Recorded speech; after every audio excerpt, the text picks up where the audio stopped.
नाम की गूंज के सिवा आपको कुछ सुनाई नहीं देगा और ये राम नाम ही अपने आप में काफी है ये बताने के लिए कि अयोध्या का ये नया अध्याय जो है इतिहास के सुनहरे पन्नों में किस तरह से आज एक बेहद खूबसूरत, शानदार, दमदार, पावरफुल दिवाली को लेकर जो दीपोत्सव मनाया जा रहा है, ये 5वां, उसके नाम यहाँ पर करने जा रहा है। पावन नगरी का ये 5वां दीपोत्सव है। तैयारियां पूरी हो चुकी है, कार्यक्रमों का आयोजन लगातार हो रहा है। लाउडस्पीकर की आवाज अगर मेरे पीछे से आ रही होगी तो उसके जरिए जो जरूरी इंफॉर्मेशन है वो यहाँ पर दी जा रही है और खासतौर से कहा जा रहा है कि जिन दीपों को बेहद खूबसूरती के साथ, सलीके के साथ लगाया गया है, उन्हें अब छुए ना, क्योंकि विश्व कीर्तिमान स्थापित होने में अब बस सूरज ढलने की देरी है। अभी फिलहाल 2 से 3 का ये वक्त यहाँ पर लगेगा। 2 बजे से 3 बजे का जब दियों में तेल और बाती भी भर ली जाएगी, पूरी तरह से पूरी खूबसूरती के साथ विश्व कीर्तिमान जब बनेगा तो सबकी निगाहें यहाँ पर टिक जाएंगी। घाटों पर तेल के कई डिब्बे पहुंच चुके हैं और साथ ही बाती पहुंच चुकी है, जिन्हें डालने का काम भी ये छात्र छात्राएं बेहद जोश के साथ करते हुए नजर आएंगे। वो तस्वीर भी हम आप तक पहुंचाएंगे। इन छात्र छात्राओं से और इन वॉलंटियर से हमारी खूब बातचीत हुई। इनके अंदर वो जोश नजर आया जो इस सजावट में अपनी महत्वपूर्ण भूमिका निभाता हुआ दिखाई देता है। सीएम योगी आदित्यनाथ ने जिस तरह से दीपोत्सव की शुरुआत की, ये इसका एक नजारा भर है, क्योंकि अभी तो शाम 6 बजे से 6:30 के बीच जो दीपोत्सव की तस्वीर आएगी वो वाकई ये बता देगी कि किस तरह से आज सिर्फ अयोध्या नगरी रोशन नहीं होगी, बल्कि अयोध्या नगरी जब रोशन होगी तो वो पूरे हिंदुस्तान में अपनी लौ फैलाएगी, राम संदेश यहाँ पर देगी, वो संदेश देंगी जो कि आदर्श प्रभु श्री राम अपने साथ लेकर हमेशा से चलते रहे। सीढ़ियां हो या फिर सपाट जगह हो या फिर कोई भी घाट हो, क्योंकि हर घाट को एक नंबर यहाँ पर मिला हुआ है जिसे क्रमांक कहा जाता है। तो पहले मैं घाट नंबर 18 में थी, फिर 17 में आई और बाकी घाटों का भी हमने मुआयना यहाँ पर किया है। पूरी तरह से यहाँ पर सजावट हो चुकी है। बस इंतजार उस वक्त का है जब इसे प्रज्वलित किया जाएगा और इसमें न्यूज 18 इंडिया दर्शकों के नाम का भी दिया यहाँ पर जरूर जलाएगी। और सीएम योगी आदित्यनाथ ने देशवासियों को अयोध्या दीपोत्सव की ढेरों बधाइयां दी। सुनिए आप भी।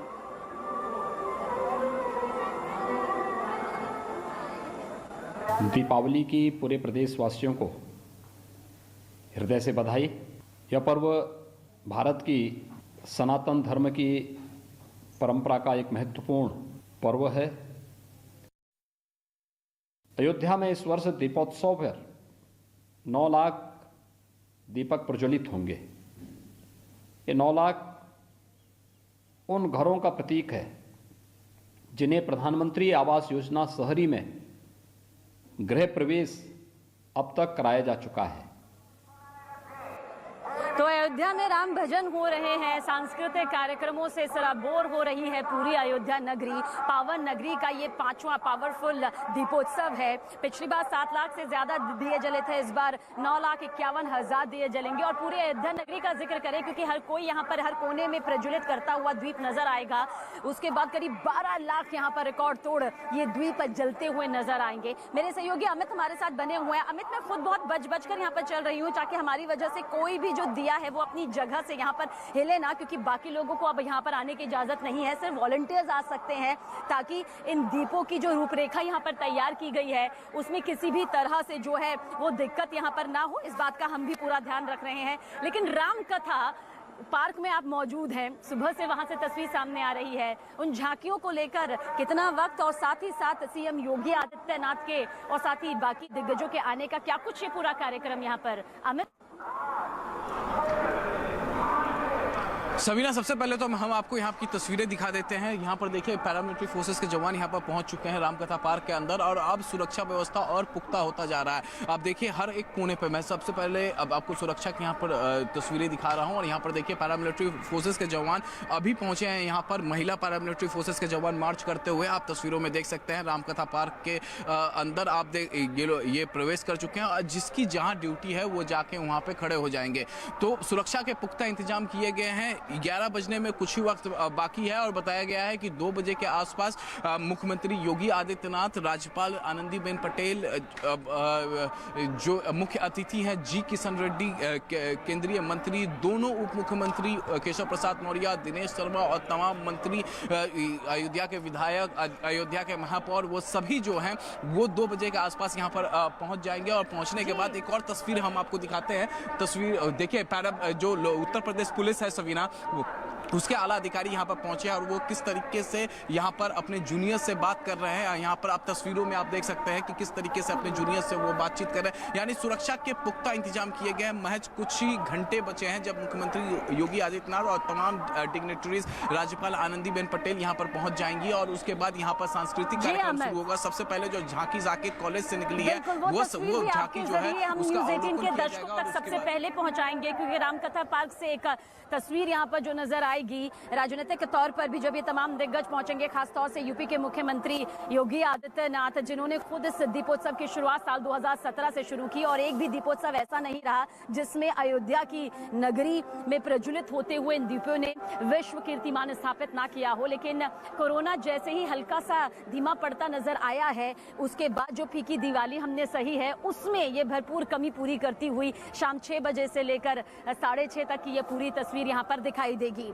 इस बीच आपको ये भी बता दें कि जो तैयारियां यहाँ पर हैं वो पूरी तरह से हो चुकी हैं, लेकिन सीएम योगी आदित्यनाथ ने एक खास संदेश भी दिया है, खास अपील भी की है, क्योंकि राम ने हर किसी को दिल से अपनाया। राम ने अपने राज्य के हर एक सेवक को, हर एक जनता को अपने साथ वो लेकर चले हैं। इसी तरह से कुछ संदेश दिया है परिवार को गोद लेने के लिए, उनकी जिम्मेदारी उठाने का संदेश देते हुए सीएम योगी आदित्यनाथ ने क्या कुछ कहा, ये जरूर सुनिए।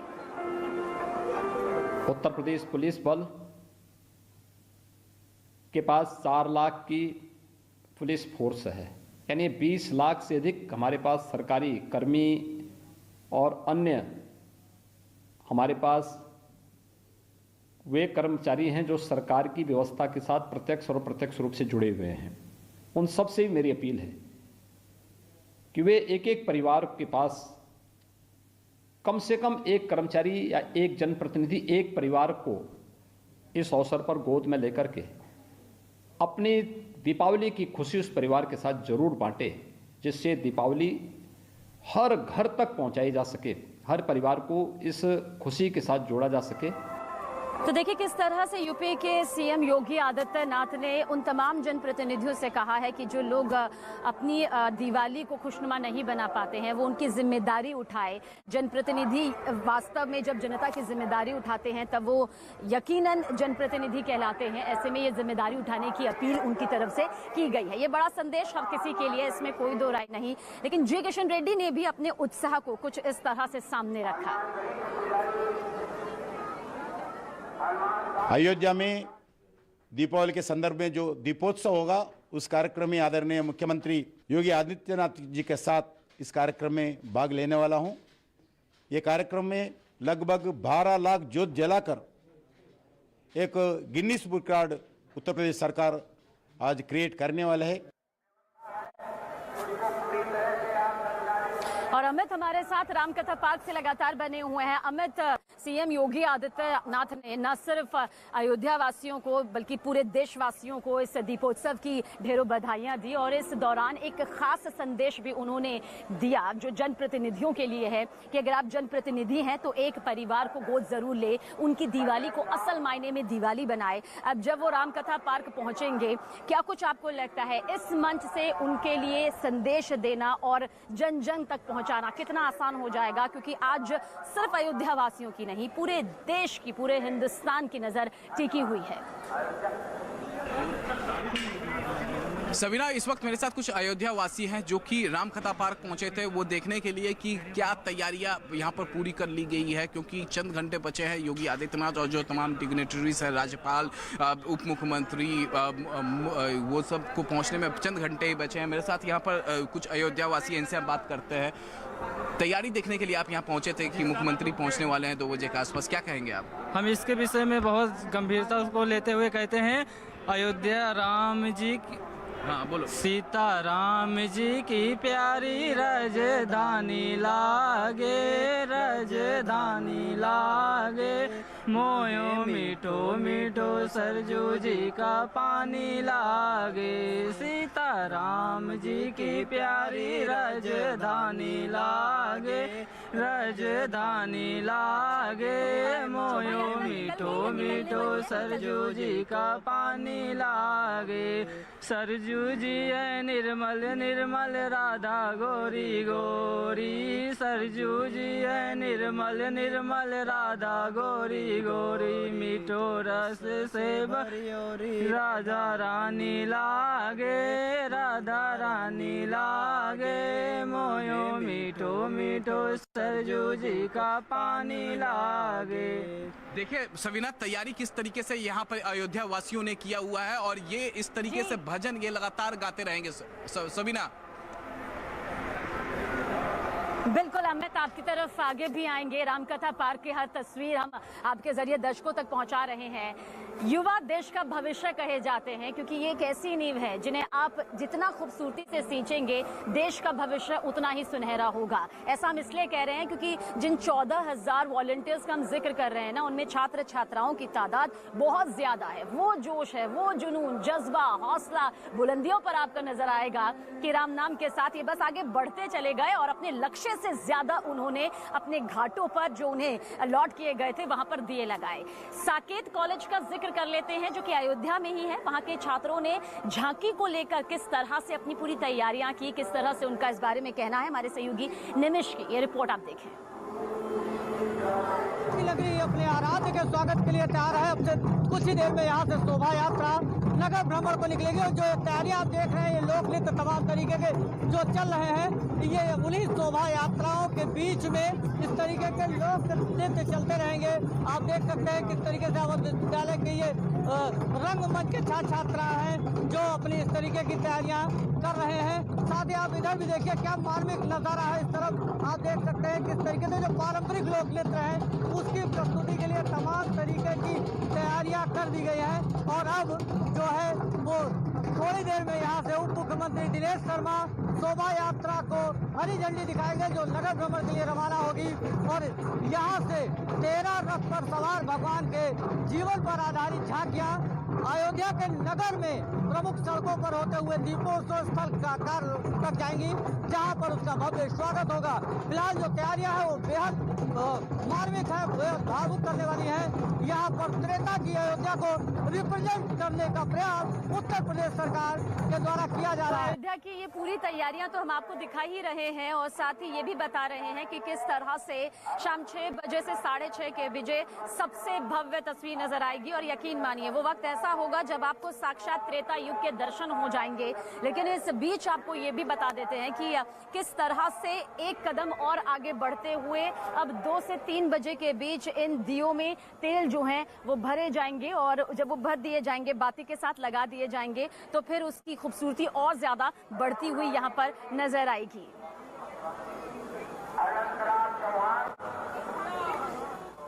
उगते सूरज के साथ आज अयोध्या नगरी एक नया इतिहास रचने के लिए तैयार है। इस वक्त मैं मौजूद हूं अयोध्या नगरी में ही और मैं आपको सीधी तस्वीरें दिखाना चाहता हूं कि किस तरीके से सुरक्षा के पुख्ता इंतजाम आज किए गए हैं। देखिए यहाँ तस्वीरों में उत्तर प्रदेश पुलिस के जवान यहाँ पर मौजूद हैं और यही वो सड़क है। इसके आगे थोड़ा सा आगे हम जाएंगे, तकरीबन 1.5 किलोमीटर आगे तो रामकथा पार्क है जहाँ पर राज्य अभिषेक करेंगे भगवान राम का मुख्यमंत्री योगी आदित्यनाथ। और उसके आगे जाएंगे नया घाट होते हुए राम की पैड़ी पहुंच जाएंगे जहां पर दीपोत्सव मनाया जाएगा। तस्वीरों में देख सकते हैं जिन वाहनों के पास, जिन गाड़ियों के पास है, केवल उन्हें ही अंदर जाने दिया जा रहा है। आज जैसे ही सूरज ढलेगा उसके बाद दीप प्रज्वलित होंगे। पूरे अयोध्या की बात करें तो 12 लाख दीप प्रज्वलित होंगे और केवल राम की पैड़ी की बात करें तो उसमें 9 लाख से ज्यादा दीप प्रज्वलित होंगे। अपने आप में एक इतिहास होगा और नया कीर्तिमान रचने की पूरी तैयारी अयोध्या नगरी में कर ली गई है। और हमें जिस तरह से बता रहे हैं कि सिक्योरिटी के ये क्या कुछ पूरे इंतजाम है, कई लेयर्स में सिक्योरिटी की गई है, सिर्फ बाहर की तरफ नहीं बल्कि हर घाट में सिक्योरिटी जो सुरक्षा के जवान हैं वो आपको तैनात नजर आ जाएंगे जो कि पूरी जिम्मेदारी के साथ एक्टिव मोड पर है। और तब तक वो जरूर रहेंगे जब तक कि पूरा दीपोत्सव यहाँ पर संपन्न नहीं हो जाता है। और सब कुछ यहाँ पर व्यवस्थित रखना भी एक बड़ी जिम्मेदारी है जिसमें हर कोई अपनी महत्वपूर्ण भूमिका निभा रहा है। लेकिन इस बीच पोशाक का जिक्र कर लेना जरूरी है क्योंकि रामलला को नए पोशाक यहाँ पर भेंट किए गए हैं और रामलला के लिए भी खास पोशाक बनकर तैयार की गई है। किस पोशाक का जिक्र कर रहे हैं, किसकी ये खासियत है और किसने ये भेंट किया है, जरूर देखें। कैसा है ये पोशाक जो तैयार किया है दीपोत्सव के लिए, क्या है, क्या विशेषता है इस पोशाक की? देखिए, अब की बार के जो पोशाक हैं तो हरे रंग की पोशाक है, लेकिन इसमें प्रमुख 9 रंगों का विशेष महत्व है। 9 रंगों से अलंकृत है, अर्थात 9 ग्रहों का जो प्रतीक है उसमें सारे रंगों का इसमें समायोजन है। पिछली बार भूमि पूजन भी बुधवार को था और अब की बार दीपोत्सव भी इत्तेफाक है कि बुधवार पड़ रहा है, तो पोशाक का रंग तो हरा ही रहेगा, हरा है। और इस पोशाक के माध्यम से हम रामलला से ये प्रार्थना करते हैं कि हमारे प्रधानमंत्री जी का जो प्रयास है वह सफल हो, उनका उत्तम स्वास्थ्य बना रहे। खबरों में आगे बढ़ते हैं। दिल्ली में दिवाली से एक दिन पहले प्रदूषण बहुत ही खराब स्तर पर पहुंच चुका है। दिल्ली के अक्षरधाम और उसके आसपास के इलाकों में धुंध छाई हुई है। दिवाली के बाद में प्रदूषण का स्तर और गिर सकता है। दिल्ली का औसत AQI यानी कि एयर क्वालिटी इंडेक्स 309 पर पहुंच चुका है, जो बहुत खराब स्तर पर आता है। ये तस्वीर जरा आप देखिए, अक्षरधाम मंदिर के आसपास की तस्वीर हम आपको दिखा रहे हैं। किस तरीके से सफेद चादर छाई हुई है, आसमान में प्रदूषण लेवल लगातार गिरता हुआ नजर आ रहा है। एयर क्वालिटी इंडेक्स जो कि 309 बताया जा रहा है राजधानी दिल्ली का, जो कि बेहद खराब श्रेणी में आता है। और ऐसे में अगर इसी तरीके की स्थिति बनती हुई नजर आई तो दिवाली के बाद ये हवा और ज्यादा जहरीली हो सकती है। दिल्ली NCR में एक बार फिर से पोल्यूशन बढ़ने लगा है। ये पोल्यूशन सड़कों पर दिखाई भी दे रहा है और आप इसे महसूस भी कर सकते हैं। इस वक्त मैं मौजूद हूँ दिल्ली के अक्षरधाम फ्लाईओवर के पास और मैं अगर आपको तस्वीरों के जरिए दिखाना चाहूँ तो स्थिति क्या है, आप ज़रा अक्षरधाम मंदिर की तस्वीर देख लीजिए, किस तरह से आसपास धुंध नजर आएगी। सफ़र के मुताबिक दिल्ली का मौजूदा एयर क्वालिटी इंडेक्स 309 है, जो कि वेरी पुअर कैटेगरी यानी बहुत ख़राब स्थिति श्रेणी में आता है। अब ज़रा अक्षरधाम से लगा हुआ दिल्ली मेरठ एक्सप्रेसवे की तस्वीर देख लीजिए, यहाँ पर भी किस तरह से जो धुंध है वो नज़र आ रही है। इसी से सटा हुआ जो यमुना खादर का इलाका है वहाँ की तस्वीरें देख लीजिए, हर तरफ आपको धुंध ही धुंध नज़र आएगी और ये धुंध आँखों में चुभ रही है, जलन महसूस हो रही है। एक्सपर्ट्स का कहना है कि दिल्ली में जो आज ये पोल्यूशन नज़र आ रहा है वो 90% तक जो पोल्यूशन है वो लोकल फैक्टर्स की वजह से है, मतलब स्थानीय कारण है। मसलन ट्रैफिक है, घरों में जलने वाले चूल्हे हैं, डस्ट पोल्यूशन है, ये तमाम इस तरह की जो कारण है उसकी वजह से दिल्ली में पोल्यूशन जो है वो बढ़ रहा है। और सबसे अहम बात, कल दिवाली है और जो एक्सपर्ट्स कह रहे हैं कि हवाओं ने रुख बदला है। जो हवाओं का रुख बदला है वो लाहौर से जो हवाएं हैं वो दिल्ली की तरफ आ रही हैं। कल तक इसमें संभावना जताई जा रही है कि जो पराली का धुआं है वो और इसमें शामिल हो जाएगा। और दिवाली पर हालांकि पटाखे बैन हैं, पटाखे अगर जलाए जाते हैं तो वो भी इसमें शामिल होगा। तो कल और परसों स्थिति गंभीर हो सकती है। तो आपने देखा शहर की आबो हवा बॉर्डर लाइन पर है और ये स्थिति दिवाली से पहले की बनी हुई है। इस वक्त 2 सहयोगी हमारे साथ मौजूद है।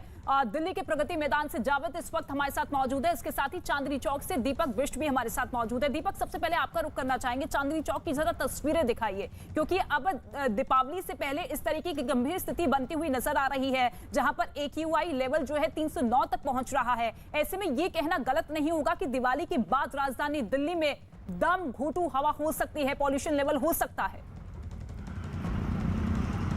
बिल्कुल निश्चित तौर पर इससे इनकार नहीं किया जा सकता। देखिए, इससे पहले भी जो हमेशा दीपावली के बाद का समय रहा है वो काफ़ी पॉल्यूटेड रहा है और आज क्योंकि दीपावली कल है और एक दिन पहले का जो हाल है, यहाँ पर मैं चांदनी चौक पर हूँ और आप देखेंगे चांदनी चौक में धुंधली जो तस्वीर है वो इसलिए है क्योंकि पॉल्यूशन लेवल लगातार बढ़ता जा रहा है और अमूमन ठंड के दिनों में ये काफ़ी उच्च स्तर पर आ जाता है और क्योंकि 300 के पार पूरी राजधानी दिल्ली में जो है आज AQI जो लेवल है वो बढ़ा हुआ दिखाया गया है। तो ये बेहद ख़राब स्थिति है क्योंकि दीपावली के दिन और उसके अगले दिन के हालात किस तरह के होंगे इसके लिए दिल्ली वासियों को तैयार रहना पड़ेगा, क्योंकि 400 से ज़्यादा का स्तर चला जाएगा और वो सेहत के लिए काफ़ी ख़राब है। चांदनी चौक के आसपास की जो मार्केट है, यहाँ पर जो ट्रैफिक होता है उससे भी पॉल्यूशन होता है, साथ ही जो डस्ट उड़ती है वो पॉल्यूशन में तब्दील हो जाती है। तो ये सारी चीज़ें मिलकर उसी जगह पर चली जाती है। तो कुल मिला के जो लोगों को अगर जिस तरह से पटाखे दिल्ली में DDMA की गाइडलाइन के अनुसार बंद हैं, तो अगर ये पटाखे दिल्ली में कहीं पर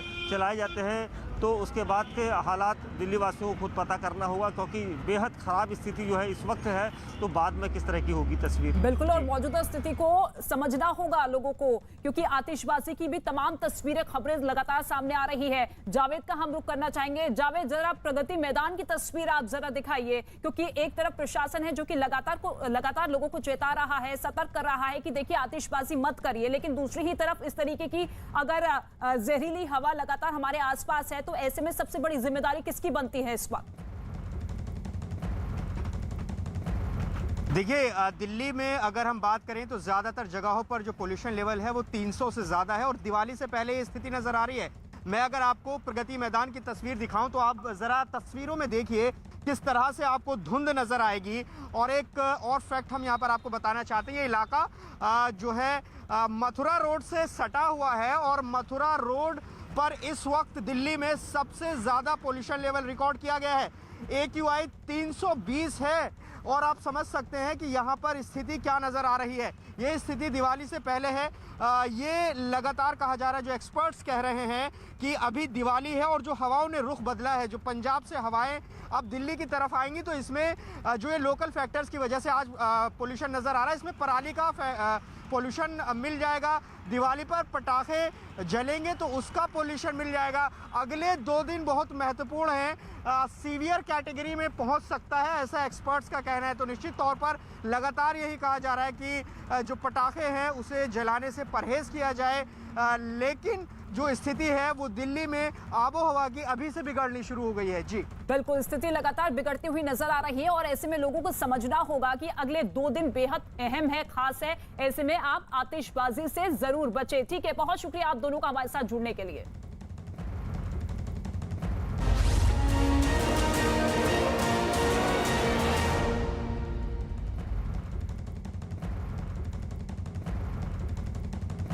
G20 समिट में हिस्सा लेने के बाद भारत लौटते ही प्रधानमंत्री नरेंद्र मोदी आज दोपहर में वैक्सीनेशन पर बड़ी बैठक करेंगे। प्रधानमंत्री मोदी कम वैक्सीनेशन कवरेज वाले 40 से ज्यादा जिलों के अधिकारियों के साथ वीडियो कॉन्फ्रेंसिंग के जरिए समीक्षा बैठक करेंगे। इनमें झारखंड, मणिपुर, नागालैंड, अरुणाचल प्रदेश, महाराष्ट्र और मेघालय के अधिकारी शामिल रहेंगे। साथ ही इन राज्यों के मुख्यमंत्री भी बैठक में जुड़े रहेंगे। खबर तो ये भी है कि प्रधानमंत्री मोदी इसी बैठक के दौरान हर घर दस्तक अभियान भी लॉन्च कर सकते हैं। इस अभियान के तहत देश में कोरोना वैक्सीन का टीका घर घर जाकर दिया जाएगा। इस अभियान के तहत उन लोगों पर भी फोकस होगा जिन्होंने तय समय बीत जाने के बाद भी वैक्सीन की दूसरी डोज नहीं ली है। तो वैक्सीनेशन पर एक्शन में प्रधानमंत्री नरेंद्र मोदी नजर आ रहे हैं। 40 जिलों के अधिकारियों के साथ आज वीडियो कॉन्फ्रेंसिंग के जरिए समीक्षा बैठक होगी। ये वो 40 जिले हैं जहां पर वैक्सीनेशन अभियान की रफ्तार धीमी पड़ती हुई नजर आई है, जहां पर ज्यादातर लोग वैक्सीन लगाते हुए नजर नहीं आए हैं और ऐसे में मौजूदा स्थिति को लेकर अधिकारियों के साथ समीक्षा बैठक पीएम मोदी करेंगे। रवि सिंह इस वक्त हमारे साथ मौजूद है। रवि, देखिए लगातार सरकार का जोर यही है कि ये अंतिम प्रहार कोरोना के खिलाफ हर घर तक पहुंचाया जाए और इसी सिलसिले में वो 40 जिले चिन्हित किए गए हैं जहां पर वैक्सीनेशन अभियान की रफ्तार धीमी होती हुई। बिल्कुल सही कहा, क्योंकि देश के कई ऐसे राज्य हैं जिनके जिलों में वैक्सीनेशन की रफ्तार थोड़ी स्लो है, यानी कि 50% से कम यहाँ पर वैक्सीनेशन हुई है और खास करके उस दिशा में काम किया जा रहा है कि जिन लोगों ने सेकेंड डोज नहीं ली है और उनका तय वक्त निकल चुका है, ऐसे लगभग 12 करोड़ लोग हैं, तो उनको वैक्सीन जल्द से जल्द दी जाए और उन 94 करोड़ की आबादी जो 18 साल से ऊपर है उनका दिसंबर तक वो पूरी की पूरी पॉपुलेशन वो कवर की जाए। इसलिए प्रधानमंत्री की आज 12 बजे मीटिंग है और जिसमें कई मुख्यमंत्री भी शामिल होंगे, जिला के बड़े अधिकारी भी इस वीडियो कॉन्फ्रेंसिंग के जरिए शामिल होंगे मीटिंग में। बिल्कुल, और इस तरीके की बैठकें कार्यक्रम ये दर्शाते हैं कि वैक्सीनेशन अभियान में किसी तरह की भी चूक पीएम मोदी नहीं रहने देना चाहते हैं। शुक्रिया रवि सिंह इस तमाम जानकारी के लिए। कामयाबी की कोई कहानी एक दिन में मुकम्मल नहीं होती, लेकिन ईमानदारी, लगन और सच्चा संघर्ष हो तो सफलता की कहानी एक दिन पूरी जरूर होती है। क्या आप जानते हैं कि देश में श्वेत क्रांति यानी कि दूध क्रांति लाने वाले अमूल का सफर गुजरात के सिर्फ 2 गांवों से शुरू हुआ था। 75 साल का हो चुका अमूल भी पूरे देश के साथ आजादी के अमृत महोत्सव का जश्न मना रहा है। आइए जानते हैं कि सबसे कामयाब ब्रांड बनने तक की यात्रा में अमूल ने कौन-कौन से पड़ाव पार किए।